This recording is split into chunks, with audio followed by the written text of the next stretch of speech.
రాజ్ మహమ్మద్ గారితో మాట్లాడి మళ్ళీ మీ దగ్గరికి వస్తాను. మిగిలిన విషయాలు కూడా చర్చిద్దాం అప్పుడు. మహమ్మద్ గారు, గుడ్ ఈవినింగ్ అండి. గుడ్ ఈవినింగ్ అండి. ఎస్, చాలా సంతోషం ఫోర్ సైడ్ టీవీ వాళ్ళందరికీ, యాజమాన్యానికి. ఓకే ఓకే అండి.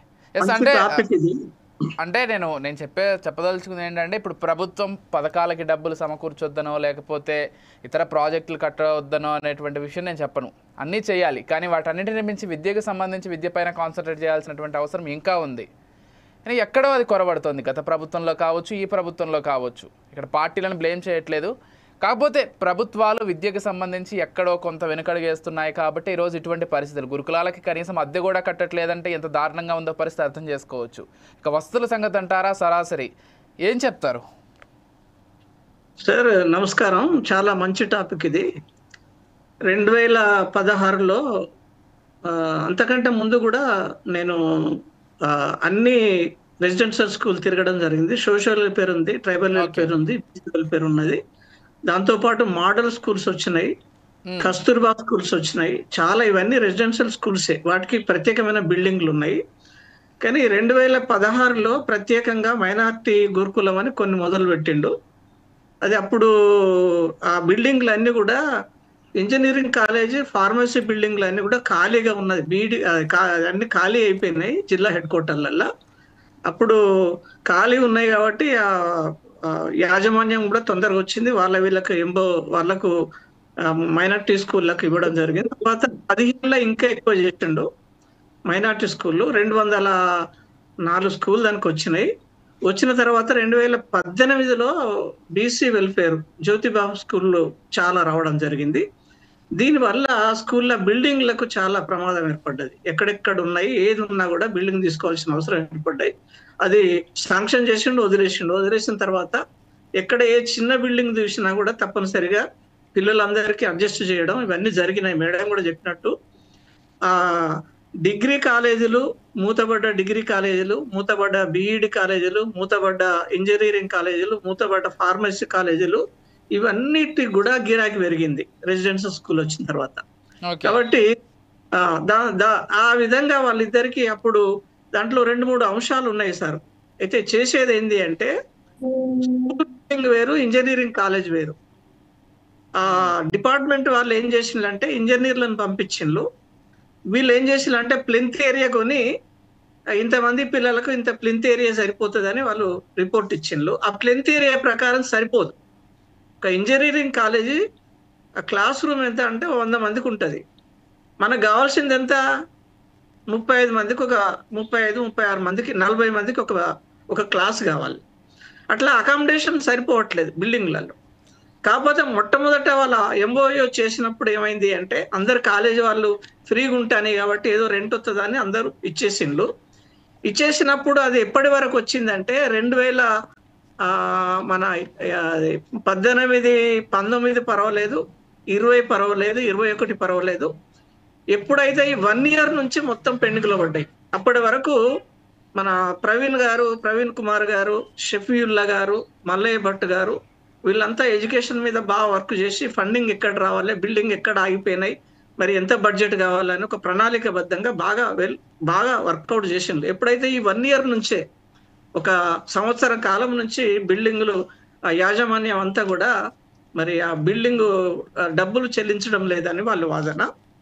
అయితే దానికి కారణాలు ఏమిటి అంటే, ప్రత్యేకమైన ఇప్పుడు ప్రణాళికబద్ధంగా ప్రత్యేకమైన ఒక సెక్రటరీ ఇప్పుడు ఏమైనా కరెక్ట్ గా పట్టించుకునే ప్రవీణ్ కుమార్ అంటే ఒక బాండ్ గా చేసిండు ఆయన.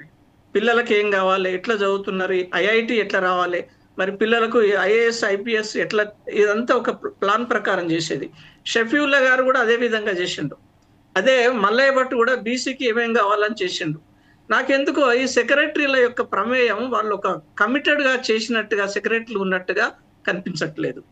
కాకపోతే ఏమిటి అంటే తొందరగా అన్ని బిల్డింగ్లన్నీ ఏది పడితే అదే తీసుకున్నారు. మేడం అన్నట్టుగా చిన్న చిన్న బిల్డింగ్లలో ఇన్ఫ్రాస్ట్రక్చర్ ఉన్నాయి, పడుకోవడానికి బెడ్స్ ఉన్నాయి, కానీ రూములు సరిపోవు.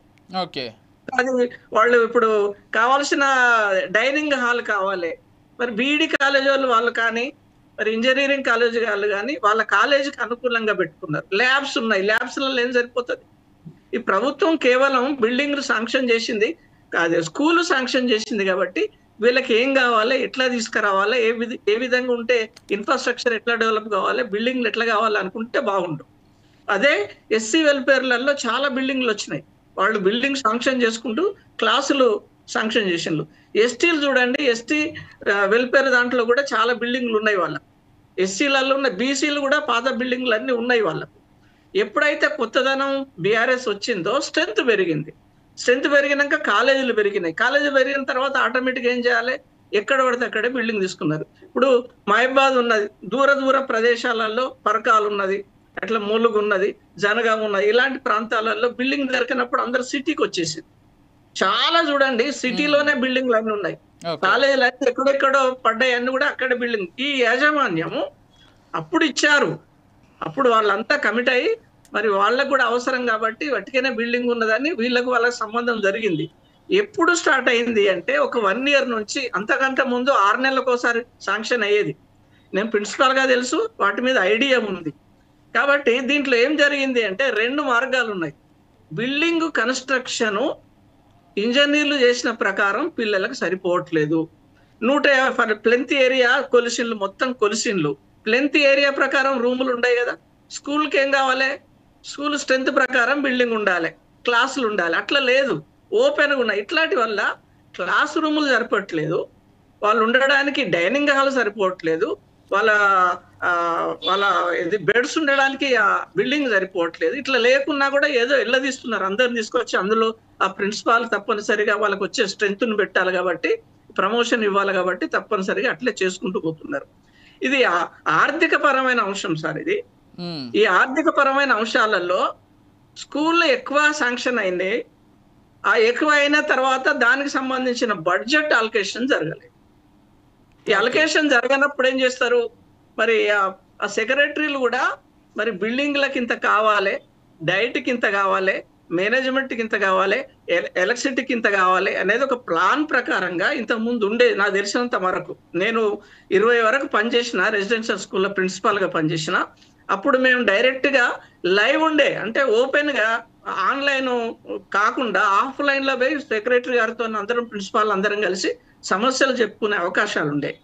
గత 1 year నుంచి ఎక్కడ కూడా ఏ సెక్రటరీ కూడా విజిట్ చేసింది లేదు. సెక్రటరీలు కూడా విజిట్ చేసేది, ఏం జరుగుతుంది, ఎట్లా జరుగుతుంది, పిల్లలు ఎట్లా చదువుతున్నారు, వాళ్ళ అకామిడేషన్ ఎట్లా ఉన్నది అని జరిగింది. ఇవన్నీ ఉండే, ఇవన్నీ జరిగినాయి. ఒక 2 సంవత్సరాల నుంచి కరోనా వచ్చిన తర్వాత మొత్తం ఖరాబ్ అయిపోయింది సార్. కరోనా వచ్చిన తర్వాత మొత్తం ఖరాబ్ అయింది. ఓకే, మహమ్మద్ గారు మ్యూట్లోకి వెళ్ళినట్లుంది, ఒకసారి చూడండి.